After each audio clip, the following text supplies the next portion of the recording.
kabar? Baik-baik saja.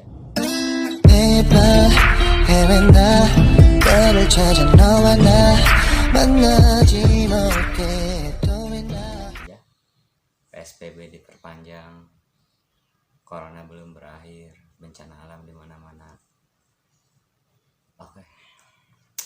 Sudah lama kita gak jumpa, sudah lama juga saya gak upload video dikarenakan malas.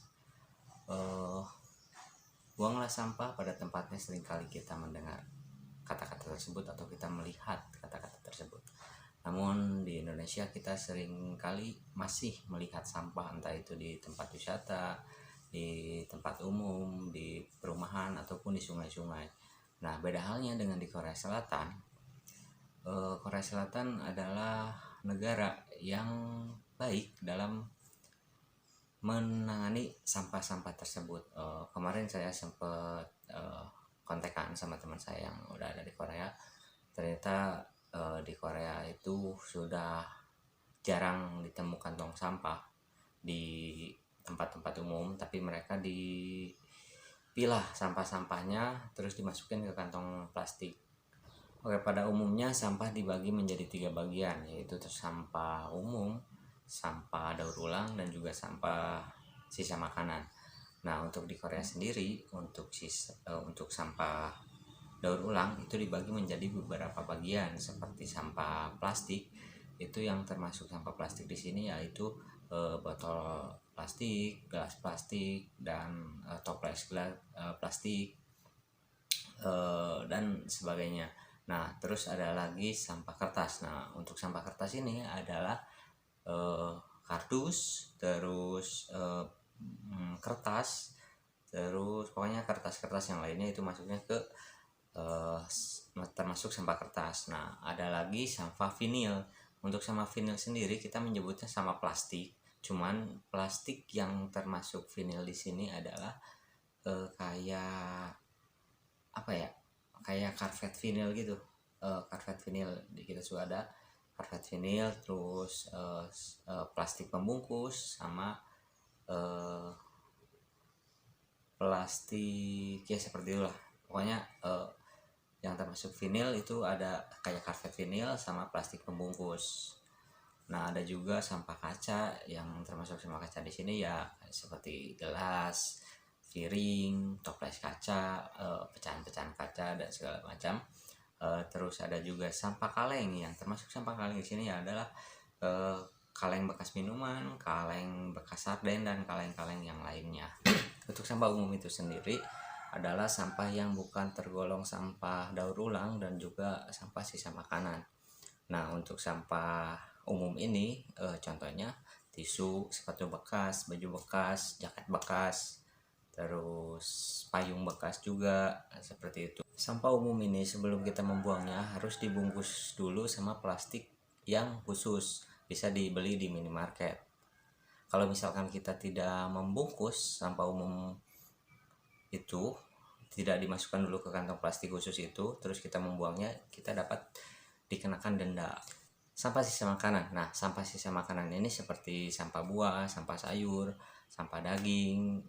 Meskipun begitu, ada juga sampah-sampah sisa makanan yang tidak bisa dikategorikan sebagai sampah sisa makanan, seperti cangkang telur, cangkang kerang, terus cangkang kepiting, daun teh. Nah, itu semua termasuk sampah umum kategorinya.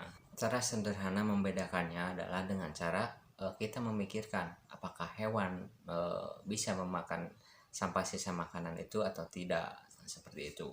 Sampah sisa makanan ini juga harus dimasukkan ke kantong plastik khusus sebelum kita membuangnya.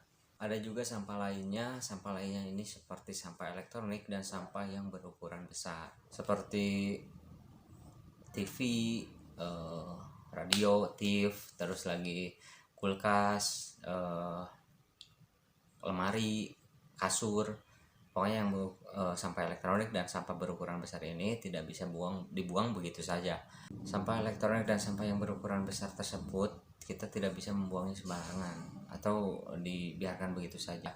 Namun kita harus menghubungi pemerintahan setempat dan kemudian akan diberikan stiker oleh pemerintahan setempat di barang yang akan dibuang tadi.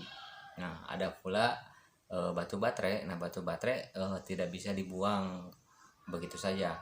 Untuk baterai sendiri kita kumpulkan setelah lumayan banyak, terus kita tukar ke tempat daur ulang. Untuk sejumlah baterai, misalkan kita mengumpulkan banyak baterai, nah bakal mendapatkan satu baterai baru untuk sejumlah baterai yang lama. Nah, seperti itu. Nah, itulah tadi cara orang Korea membuang sampah dan memilahnya segala macam. Sudah saatnya kita orang Indonesia meniru mereka dengan cara membuang sampah seperti itu. Karena di Indonesia masalah sampah itu adalah masalah yang harus segera diselesaikan. Karena kalau misalkan masalah sampah ini mulai bisa diselesaikan, tidak ada lagi atau mungkin kecil kemungkinan akan terjadinya banjir karena sungai meluap karena alirannya tidak lancar, ataupun gorong-gorong air yang tersumbat karena sampah, bisa mencegah terjadinya banjir itu. Oke, mungkin segitu saja kepoin Korea hari ini. Semoga video ini bermanfaat, dan jangan lupa mendoakan saudara-saudara kita yang sedang terkena bencana. Semoga bencana ini akan segera berakhir, COVID ini segera berlalu, dan mereka-mereka yang terkena bencana seperti longsor, gempa, banjir bandang, semoga diberi kesabaran dan cintai keluarga Anda. Terus dijaga protokol kesehatannya dengan cara memakai masker, mencuci tangan, dan menjauhi kerumunan. Oke, like jika kalian suka video ini, atau komen, tulis kolom komentar jika kalian ada request pembahasan atau mungkin ada kritik-kritik yang membangun untuk channel saya ini. Silahkan dituliskan di kolom komentar. Subscribe jika yang belum subscribe channel ini, terus jangan lupa dinyalain lonceng notifikasinya juga.